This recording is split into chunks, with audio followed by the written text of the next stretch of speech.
जैसा कि हम सभी जानते हैं, हमने अपने पूर्व के लेक्चर्स में भी देखा कि प्लेटो के सबसे मेधावी शिष्य के रूप में अरस्तु ने अपना राजनीति विज्ञान को महत्वपूर्ण योगदान दिया।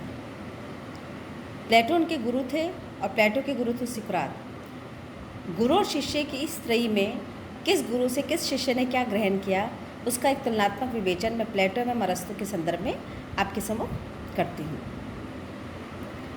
वैचारिक क्षेत्र में जहाँ प्लेटो दार्शनिक थे, दर्शन उनका मूल विषय था और दर्शन पर ही वो अपना विशेष परिचर्चा करते हुए आदर्श राज्य और नए सिद्धांत की विवेचना करते थे, वहीं उनके विपरीत अरस्तु ने दर्शन के साथ साथ विज्ञान का भी विशेष अध्ययन किया और विज्ञान के ऊपर भी तार्किक सम्मतता के साथ अपने विचार प्रस्तुत किए।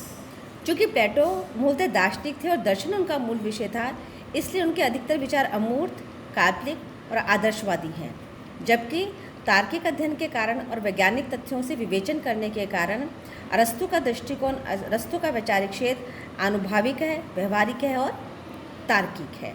मूलतः प्लेटो ने जो आदर्शवादी विचार दिए, उनको व्यवहार के धरातल पर तार्किक दृष्टि की परिणति के लिए अरस्तु ने विश्लेषण करके अपनी रचना पॉलिटिक्स में प्रस्तुत किया।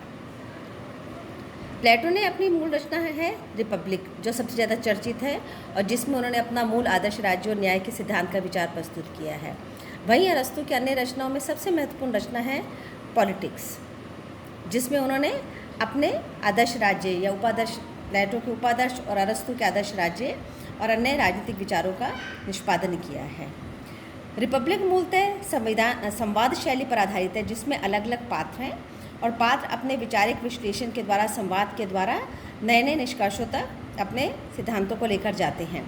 तो रिपब्लिक जहाँ संवाद शैली पर आधारित है, उसी में उनके मौलिक विचार स्पष्ट होते हैं, जिसमें प्लेटो ने स्पष्ट किया है कि कानून इतना अधिक महत्वपूर्ण नहीं है, सद्गुण अधिक महत्वपूर्ण है। अर्थात व्यक्ति यदि सद्गुणी है और ज्ञानी है तो व्यक्ति कानून से ऊपर हो सकता है।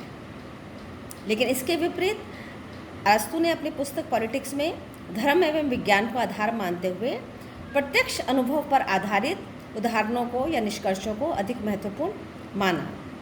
चूँकि उनकी प्रयोगात्मक विधि थी, प्रयोगात्मक दृष्टिकोण था, इसलिए उन्होंने माना कि व्यक्ति की अपेक्षा कानून का शासन ही सर्वोत्तम है।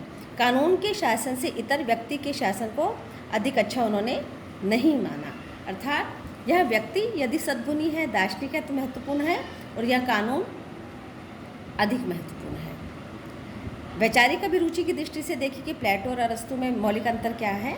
तो जहाँ प्लेटो काव्य की, कला की, साहित्य की, न्याय की, सद्गुण की, राजनीति की, शिक्षा की एवं परिवार को विस्तृत विचार का आधार बनाते हैं, अपने वैचारिक विश्लेषण का आधार बनाते हैं, वहीं अरस्तु काव्य को नहीं, कला को नहीं, साहित्य को नहीं, इसके स्थान पर वो राजनीति, विज्ञान, तर्कशास्त्र और नीतिशास्त्र को अपनी वैचारिक अभिव्यक्ति का, विश्लेषण का मूल आधार बनाते हैं। ये मौलिक अंतर है एक दार्शनिक का और एक राजनीतिक वैज्ञानिक का।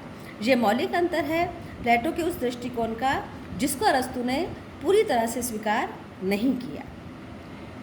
अब इन विचारकों से बाद के आने वाले वर्षों में कौन कौन से विचारक प्रभावित रहे हमारे आधुनिक राजनीतिक विचारकों तक में, इसमें प्लेटो का जहाँ तक प्रभाव है अरस्तु पर देखते हैं, हम ऑगस्टाइन पर देखते हैं, जब वो कहते हैं कि अरस्तु के अनुसार कि राज्य प्राकृतिक है या राज्य विकास का परिणाम है, ईश्वरीय है लेकिन विकास का परिणाम है।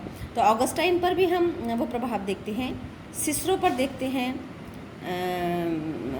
प्लूटार्क पे देखते हैं, एंसलम्स पर देखते हैं, डेकार्टे, हॉब्स, मिल, नीत्शे, बर्ट्रैंड रसल और पाश्चात्य राजनीतिक दर्शन के समस्त अन्य विचारकों पर प्रत्यक्ष और अप्रत्यक्ष प्रभाव हम प्लेटो का देखने को मिलता है। जबकि अरस्तु किसे प्रभावित करते हैं? थॉमस एक्विनास को। जब हम कहते हैं कि अरस्तु का प्रभाव स्पष्ट रूप से राज्य संबंधी विचारों के रूप में थॉमस एक्विनास पर है, तो वह हम किसकी बात करते हैं? एक्विनास की बात करते हैं, क्योंकि एक्विनास ने भी ये स्वीकार किया कि राज्य प्राकृतिक है, आवश्यक है और नैसर्गिक विकास का परिणाम है। तो ये अरस्तु का ही प्रभाव माना जाता है, जो मध्यकालीन विचारों में भी एक्विनास को अलग राजनीतिक विचारकों की श्रेणी में रखता है। उसके बाद आने वाले समस्त इस्लामिक एवं ईसाई दर्शन पर भी अरस्तु का वैचारिक प्रभाव देखने को मिलता है। सामान्य विज्ञान की विभिन्न शाखाओं पर भी अरस्तु का प्रभाव देखने को मिलता है। इसलिए अरस्तु को न केवल वैज्ञानिक बल्कि विज्ञान के भी विभिन्न क्षेत्रों का पारंगत माना जाता था। प्लेटो का जो मूल विचार है वो है आदर्श राज्य। चूँकि आदर्श राज्य काल्पनिक है, कल्पना पर आधारित है, तो उन्होंने अपना अन्य विचार दिया उपादर्श राज्य को, जो थोड़ा व्यवहारिक हो। वो उसमें किसने दिया? अपने अन्य पुस्तक लॉज में। तो अरस्तु ने उनसे क्या बात ग्रहण की कि उन्होंने आदर्श राज्य चूँकि काल्पनिक है तो उसको हम व्यवहार में लागू नहीं कर सकते। तो जो उपादर्श राज्य है, आदर्श राज्य की तुलना में उपादर्श राज्य अधिक व्यवहारिक है, उसे लागू किया जा सकता है। इसलिए प्लेटो के उपादर्श को अरस्तु ने अपना आदर्श राज्य के रूप में स्वीकार किया और आगे चलकर उन्होंने इसे गोल्डन मीन या मध्यम मार्ग या मध्यम राज्य के सिद्धांत के रूप में, पॉलिटी के रूप में स्पष्ट किया। इस संदर्भ में मैं कुछ पुस्तकें चाहूँगी कि आप उसका विस्तृत अध्ययन करें।